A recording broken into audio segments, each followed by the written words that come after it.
Hey everyone, welcome back to another Access Adrenaline ride review. This time we're taking a wander under the underpass to look into the incredible Zadra, an RMC Ground-up Hyper Hybrid coaster at Energylandia in Poland.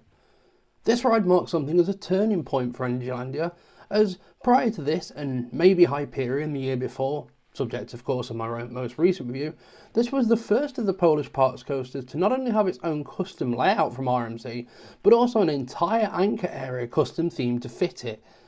This was the first of the completely custom made RMC iBox coasters, not built from the ashes of a previous wood coaster, but engineered completely from the ground up by RMC themselves, and it really shows. Zadra itself went through the wars to be constructed. In March 2019, during construction, strong winds brought down part of the structure of the first turnaround. However, that didn't stop Energylandia and RMC, as they pushed forward to get the ride complete and even managed to have it open a few months ahead of schedule in August 2019, which is an incredible feat for all things considered. Without wasting any more time, let's break down every aspect of this amazing ride in the usual fashion.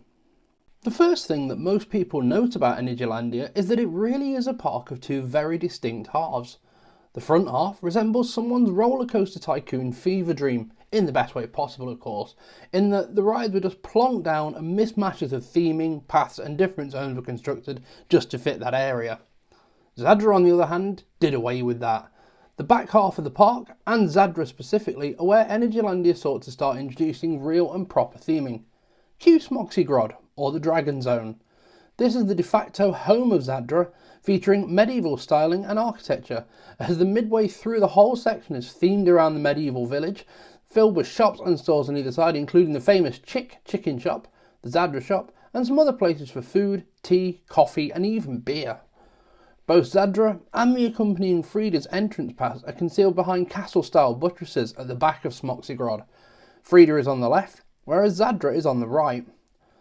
The theme to some degree carries on all the way from the queue entrance to the station itself, and even on to the trains, with the zero car of each train representing something of a steampunk inspired medieval dragon. Overall, the theming of this one is very cohesive for the entirety of Smoxygrod and Zadra, and really goes to show the level of care and detail that the back half of Energylandia will become known for. Including for theming, Zadra and Smoxygrod get a solid 10 out of 10. Well done that ride. Before I can go on to talk about the ride experience, I must first spend a bit of time discussing Zadra's queue line. Now, remember in my last review how I mentioned that you shouldn't skip leg day for a standby queue ride on Hyperion? Well, I'm disheartened to report that on Zadra's queue lines being, if anything, even more egregious. If you've taken the time to watch my recent vlog from Energylandia Winter Kingdom, I'll put a card up above for those who haven't, you'll see that I recently did two very fun wintry rides on Zadra. One of these was in the front row, where I took on the Energy Pass queue line, and the other from the back row, where I subjected myself to the marathon length standby queue line. Playing now is a picture-in-picture comparison of exactly how long these two queue lines are, and for both I have similar criticism that I am definitely not impressed by the length of these. Let's start with the Energy Pass queue line, which is the smaller of the two pictures in this section of the video. To access this, you turn right at the Zadra shop after entering Smoxygrod, then turn right again underneath two overhead bridges. We'll get to these later. Then on your left under one of the bridges is the very well concealed Energy Pass entrance. Once again, you swipe your pass at the barcode scanner and head through the turnstiles and begin your walk. From the Zadra shop to the station itself is an estimated 5 minutes of walking, if you include the time taken to store your belongings in the dedicated FastPass lockers. These lockers are the standard scan to open from the queue, scan to reopen on the exit side variety, and not the kind found on Hyperion. This system auto-allocates and auto-deallocates for you. Once past the lockers, you climb up something like 27 stairs on the FastPass side, and you've arrived at the grouping area, which we'll discuss shortly. The standby queue, on the other hand, is significantly more egregious, as you've likely seen if you've watched the vlog. You enter at the right hand side of the back of Smoxygrod, then you climb up 16 stairs and you're on a bridge. You walk along a bit, then you do a U-turn and head down 17 stairs that go around a corner. A small path follows, then you head up 17 more stairs, along a covered walkway before heading down another 16 stairs, before immediately going up another 30 steps to find yourself on the first of the two bridges. The other is the exit path, though this is absolutely pointless to me. Crossing the bridge will then take you down another 28 steps to put you back on level ground until you pass the lockers. If you were counting up to this point, that's 124 steps, and we've not even arrived at the station yet. You're then rewarded with a much needed respite from the mountain climb, particularly if the extended standby queue is in operation on the day you visit, which it most likely would be if you're visiting in the summer months. The next 3 to 20 minutes of queue length, dependent on the wait time, is entirely flat until the locker areas are reached. You then begin walking alongside the aforementioned Energy Pass line, before taking a left and disappearing under the ride structure for the main bulk of the standby queue. Once you arrive at the lockers and deposit your belongings, a U-turn happens and you head up another 26 steps and then you're in the pre-grouping area. So let's break this down. That's up to an hour walking if there's a queue and 150 total steps to get to the station. I didn't even bother counting those on the exit path as they were all ridiculously unnecessary. So if you've got here, that's it. You've successfully navigated the most inaccessible set of queue lines I think I've ever used. A very quick and extremely certain but very angry 0 out of 10 would be the rating I'd give for both of these queues. Now don't get me wrong, I totally understand that these queues are set up for capacity reasons, but there is no need for the non-cattle pen section of the queue to be this long. It is absolutely ridiculous. One saving grace about the standby queue is if the elusive re-ride gate is open. This is a small gate after the exit side of the lockers with a path that brings you to the entry side to allow for a quicker reboarding. Now let's take a little bit of time to discuss Zadra's pre-grouping area. Much like Hyperion, Zadra is the second of the two attractions at Energylandia which employ an automatic grouping system. Again, much like Hyperion, this happens in a small area just prior to the doors that led you directly into the station. And yet again, there are 4 lines here. The furthest one left once again correlates to the front row. Expect to wait longer in this line as Zadra admits just 2 riders, appropriate for the number of riders that can take a seat here, per cycle. Next from the left we have a single riders queue. But as on Hyperion, the queue etiquette system seems to get thrown out the window as this gets filled with groups. This line admits 6 riders per door open. The 2 rows furthest right are other riders, or what I call the free-for-all queues. The second from the right one admits 6 riders per cycle, and the far right one admits 8.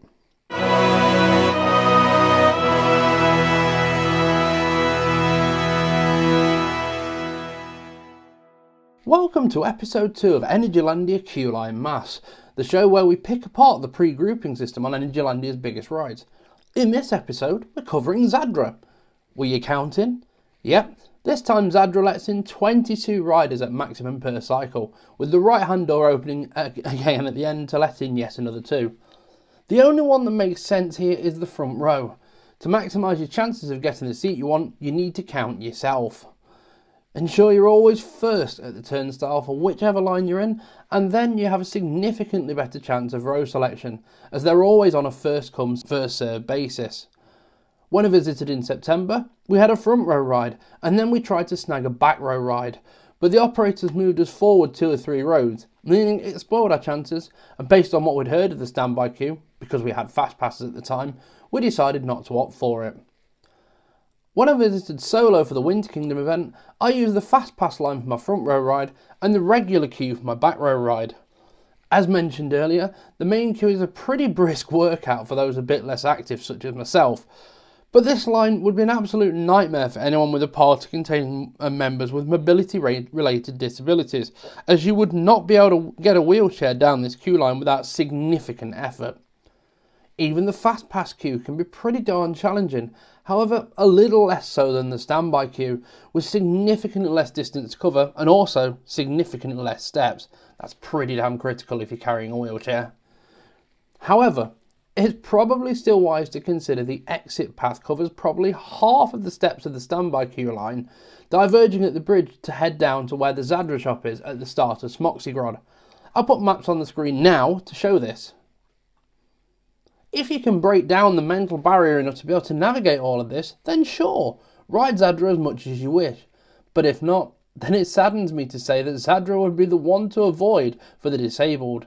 I'll come back to this more when I talk about accessibility later on in the video. Now, I want to try and keep this positive, so let's move on. Trying hard now to claw back a little bit of positivity, we go into the ride experience. Once you're through the doors and into the station, you assemble behind your pre-selected air gates. You wait for the trains to pull in and the gates to open. You take the selected row, and in the seats in front of you, you see two things. The first is a really large lap bar that has shin guards and swings forward from in front of the seat, and the second is a seat belt that sits under the lap bar. This is pretty standard fare on an RMC train by now, and Zadra is no exception. There is, however, a big but here. Sit down, do up your seatbelt only, and wait for the ride ops to lower the lap bars for you. Each has to be individually verified, and if you're like me and a bit horizontally tall, this may equate to being stapled by the ride ops. Don't worry if this is the case, the ride ops on Zadra are some of the most persistent people in the entire park, and took extra time to ensure my front row rides in both autumn and winter were successful in getting a restraint verify. Once you're strapped in, checked and verified, the brakes release and you begin your ride. You roll out of the station, into a small dip, and then a 135-degree right-hand turn lines you up for the lift hill. It's a weird lift hill, this one, as in places it feels a little juddery. I always joke that this was because I was a big guy, I was slowing the train's ascent up the 45-degree, 215-ish foot or nearly 66-ish metre tall lift hill. Once you've crested over the lift hill, if you're in the front, you start to float out of your seat for considerable time while you wait for the rear of the train to catch up. But in the back, as you've caught up with the rest of the train, you get full on yeeted as you drop down the 206 foot or 62.7 metre drop at a maximum angle of 90 degrees. You retain the airtime all the way until you level out, which is a phenomenal feeling and really hypes you for what's ahead. There's also a fantastic head chopper with the wood structure holding up the other parts of the ride, which comes in about halfway down the drop. This head chopper is brilliant because it camouflages the bottom of the drop inside the dense wood structure and also subtly hides a speed hill that awaits you at the bottom, complete with a little kink to the right. As I just said, at the bottom of the first drop, valley out very quickly. Almost too quickly, getting slammed back into the seat as you do so. This is most likely where the ride blasts you with its maximum G-force of 4G. You then soar through the structure into a speed hill and a small rightward kink at a speed of up to 71 miles an hour or 114 kilometers an hour. There's so much sensory blur from the surrounding structure that you tend to miss out on this minor little detail of the speed hill, but it's definitely there and really helps you feel the speed while also blasting with a sudden and very unexpected pop of airtime. During this speed hill, you have a slight twist to the right that lines you up for what comes next, which delivers a strong punch of laterals right alongside that airtime I just mentioned. Upon coming out of the structure, you make a small flat turn to the right and begin to rise upwards into the first turnaround. This is a very unique element for an RMC, and one delivering a significant amount of force. From the previous rightward kink at the bottom of the speed hill, the train is then thrown upwards into a long left-handed rising turn, with a little kink to the right as you fly over the crest. Beginning with the really tight upward twist, this turnaround delivers some completely off-the-chain mad positive Gs, especially for an RMC. The element itself may cause some riders to start seeing grey, with sight recovering in the following valley. At the apex of the turnaround, Zadra straightens out very quickly and you head through a really tight peak. This crest is phenomenal, as not only are you getting another pop of floater airtime, but very strong and very sustained if it's sat in the front. For my back row rides though, I found that this element delivered a blast of powerful and very sustained ejector, not levelling off and hitting the seat again until reaching the bottom of the following valley. As well as that airtime, you're also near instantaneously being thrown to the side by that little kink to the right on the subsequent descent. This is a great element, and the greatness doesn't stop there for Zadra. Once you crest the previous element, you head downhill, through some minor kinks that deliver no force, and are then once again hurled upwards in preparation for Zadra's signature element, a massive 0G stall which sits below the lift hill and starts alongside the first drop. As you rise up into the element, you're twisted violently to the left to begin the stall. You then hang upside down for 3.5 to 5 seconds, depending on your seat selection and the time of year, receiving a healthy dose of sustained hang time before twisting back around, again to the left, to drop down off the stall. This is absolutely mental to watch off-ride, and you definitely feel the screams as you stand in the midway and look up at this majestic element. The entry and exit cube bridges also serve as an excellent location to photograph and video the stall. Both of the transitions into and out of the stall do really deliver in the lateral G department, as you're first of all flung to the side, getting some mad laterals on the way in, before receiving that ridiculous dose of hang time, and then being once again flung to the side before your brain can even compute what the heck is happening here. As a side note with this element, I always feel as though the whip into it is going to literally yeet me out of my seat, plummet me downwards into the mouth of the metaphorical dragon I always visualise is lying in wait to catch unsuspecting guests. It is that good. Now we're back out of the madness of that stall, you valley out, catch your bearings, and then Zadra starts to ride leftward through the structure and flings you into a twist and shout that carries so much force I thought I was going to become a structural component of the nearby road.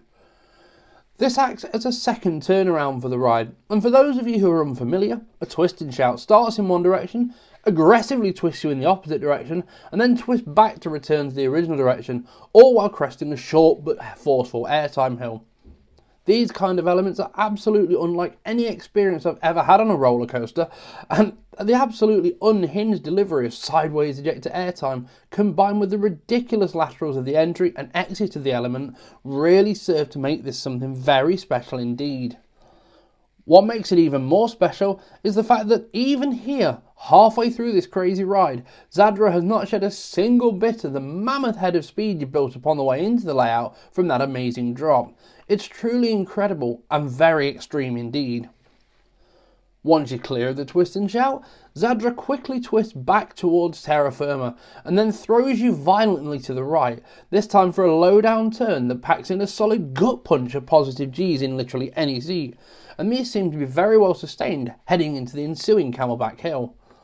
The rise up from the turn is sharp and quick, another one of these RMC elements that seem to leave you not able to comprehend what just happened.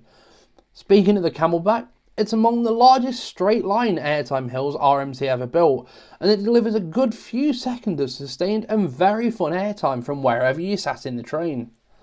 From the front, I tended to get removed forcefully out of my seat, feeling like I'm going to get teleported to nearby Auschwitz, but in the back few rows, it's the standard RMC fare as solid ejector on this one, provided that Zadra has been given ample time to warm up, something that's quite hard to achieve on a winter day. There's then a few little kinks before Zadra rises up and heads back towards another sustained head chopping element, this time a rightward step up underflip that turns the ride back around to head it towards the finish. To describe the feeling of this element, it's like if a 0G roll and a lateral heavy turn had a baby and planted it right inside the structure of the first turnaround of this ride. You begin by rising up from the valley after the last camelback, before being aggressively flipped to the left and upside down inside the structure, and then wrapping around and coming back down, heading to the right in the lateral heavy final part of the element, which then levels you out and brings you back out of the structure again. From the front, you get some laterals at the start of the inversion, but decent hang time in all rows.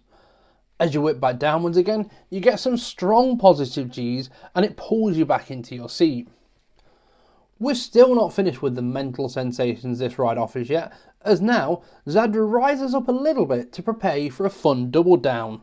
I love a good double down, especially this one, as on an RMC it serves a good reminder of the RMC roots, the double down providing that unhinged feeling typically received from the same element on a wooden coaster. From the front here you get two decent pops of ejector airtime, but in the back is where this particular double down really comes alive. You get a heavy dose of the typically strong ejector that these RMCs are known for. However, for the unwary, you might miss the first one's slight rightward twist and the second's slight leftward twist, bringing in an element of surprise lateral G's as well as all that ejector. We're nearly at the end of the ride now, but there's enough fuel left in Zadra's tank for a couple more really strong elements. The first is this really rather impressive right-left S-hill. This feels more of a twisted speed hill than an out-and-out S-hill. This one significantly differs from the one on nearby Hyperion that we talked about in the last review, as Zadra forcefully flings you to the right, giving you a nice pop of laterals. Then the airtime hill in the middle really shows off just how much speed Zadra has been carrying up to this point. This S-hill is the crescendo of all that speed, as you can't help but notice just how lightning quick the whole ride experience has been up to this point. On the initial right turn, you're flung leftwards before a rise up into a typically powerful ejector pop. Then another aggressive pile driver to the right as the train goes left to line you up for the grand finale. This is the one element on the ride that feels like it was deliberately put in to give you the sense of being completely out of control before you zoom off into the Netherrealm. We finally reach the end of the road for Zadra, but not before one final show of absolute power. This time, we have a 0G roll to the left, throwing you here, there and everywhere before levelling out onto a sloped final brake run. Again, as per the previous element, Zadra is carrying so much speed here. However, because of this, you get treated to a very brief moment of weak hang time. However, this particular 0G roll focuses more on the laterals, and there's a lot of them. This final element delivers a burst of lateral Gs before levelling out to literally throw you into the final brake run. Once you've levelled out from the 0G roll, as I mentioned, Zadra then flies into the brakes with probably enough speed behind it to maybe do another 1,000 or 2,000 feet with very little issue. However, to me it's understandable that the ride experience proper ends here, as you've likely already spent most of the last minute pondering what the hell is going on, screaming in delight and being hurled hither and thither with careless abandon. Once you hit the brake run, prepare for your entire body to be slammed forward into the restraints, as the stop is just as quick and forceful as the ride experience itself. You then head through a 180 degree turn to the right, over the transfer track and into the station, where the 4,318 foot or 1,316 metre ride experience draws to a close just as quickly as it was began. I was left absolutely bewildered at the end of each of my 4 rides as to what the hell just happened, as my very soul tried to exit my body each and every time I rode. I've had a total of 2 front rides, one in autumn from my September trip and another from my winter trip with my little buddy Eric, as well as one in row 9 and another right at the back, which was something of a zen ride for me, as I found that nobody joined me in the train to ride. This was also the ride where a poor mother's hat came off as we crested the drop. I cannot accurately convey the sheer madness that is Zadra, and the way that that experience alters so wildly depending on where in the train you place yourself. It is just that legitimately insane. So where would I rank Zadra at Energylandia? Well, if you've seen my recent vlogs from the Winter Kingdom, this will come as absolutely no surprise, but I rate Zadra as my #1 coaster and awarded a score of a perfect 10 out of 10 in the ride experience scoring. The ride itself and the pacing are absolutely phenomenal, and Zadra just doesn't let up from the second you're thrown off the lift hill to the moment your head reattaches to your neck on the final brake run. Would I recommend a ride on Zadra? Well, if you headed to Energylandia as a coaster enthusiast, chances are that this is already fairly high on the list of priorities. But for the non-enthusiast, it may be more prudent to work your way up to this and Hyperion via the smaller thrill coasters in the park, such as Formula, Mayan and Abyssus, before tackling this. But yes, definitely ride Zadra. With all of the excitement of the ride experience out of the way, we now turn our attention to the accessibility. Buckle up, because this is where the tone of this video takes a turn again. First of all, let's briefly dive into the length of the queue lines, number of steps or stairs and ease of access for less mobile guests. This is where I'll keep this as brief as possible, because honestly, wasting as much energy as I want to discuss the clear breach of general accessibility this place offers for Zadra is not where I want to go. The length of the standby queue line on a quiet day can go anywhere from 5 to 15 minutes depending on your general fitness, but that's before you throw in the near criminal number of stairs that this ride has. As discussed in my section regarding the queue lines earlier on in the video, there's a total of 150 from the ride gateway to the station, and probably maybe half that amount again to get back out of the ride, which is absolutely heinous and completely bars anyone with physical or mobility related disabilities from making the mammoth trek to ride Zadra. Then you have the fast pass queue, and while this is significantly better in terms of the number of stairs and also overall queue length, Personally, as a disabled person, I find it a bit of an insult that one has to pay to gain easier access to a ride whose queuing system is so long, difficult and convoluted. Yes, the fast pass is only 20 British pence if you're stopping at Western Camp, and I suppose that makes it worth it, but even so you should still not have to pay for easier access to a ride or attraction as a disabled person, as this is discrimination. One word to the wise here: if the fabled re-ride gate by the end of the lockers is open, use it. As for a disabled guest, navigating that marathon all over again just to get to the next ride is a nightmare. Add to this the fact that there is nothing in the way of step-free access and no wheelchair lift, and what you have here is a recipe for accessibility disaster. Queue line length, step and stair count, 0 out of 10. Next. Let's now talk about the accessibility of the trains themselves, as well as the station and also overall ride comfort, as this can be a big factor in choosing a ride when visiting a theme park as a disabled person or even one who's slightly overweight. As a larger person, I would have greatly benefited from a test seat for this one, as I discovered on both of my front row rides that I had to be literally stapled into the seat to allow the restraint to shut. Owing to the way these RMC trains are designed, there is a little step down and back up to transfer into and out of the train, and you can find that the open position of the lap bars can get a little bit in the way as you shimmy across into your selected seat. With these being RMC swing axle train restraints, they're a bulky lap bar with padded shin guards, as well as a redundant seatbelt that you have to do up by yourself before the ride operators do up your lap bars. The restraints themselves can feel a bit pinchy when fully closed, as the shin guards tend to give the feeling of literally clamping your legs against the seat, leaving them with basically nowhere to go. Once you're in and packed into the ride, it can begin. Now, while the ride experience itself is wild and feels out of control, this is in all the best possible ways, as the track itself is smooth, there are no unnecessarily jolts or jostles, and the contours of the seat and the central nutbuster of it, coupled with those lap bars, do an excellent job at helping you enjoy all of the forces that are on offer. Once you've climbed the almost skyscraper-esque amount of stairs to get into the station itself, it's all flat, and there are no uneven or bumpy spots at all, as Energylandia's construction crews really have designed this station factoring guest safety into accommodation. The air gates are placed reasonably far back from the train itself when sat in the platform, and the exit side of the station doesn't become a stairwell bottleneck, even with 24 riders exiting, as the stairs themselves are recessed back behind the eyeline of the operator's panel, meaning it's quite an orderly exiting experience. So overall, that leaves me rating the station, train access and ride comfort at a 9 out of 10, clawing back some good for Zadra there after the abysmal showing in queue length and steps. Now we go forward to accessibility accommodations. For me, this is a difficult one to call. There are plenty of announcements relating to the fact that people under 140 centimetres tall aren't recommended to ride. However, the soundtrack of the area and the ride itself is very prominently blasted over the public address system in Smoxygrod and in the queue line for Zadra itself. This is not necessarily a bad thing, as themed musical scores of course add to the ride experience and theming to create an overall package, as does lighting. It could just do with being piped through just a tad quieter. As for the lighting package, well, I didn't tend to find anything of particular note. However, the ride area itself had low wall hung lighting, in keeping in fitting with the medieval aesthetics of the Smoxygrod.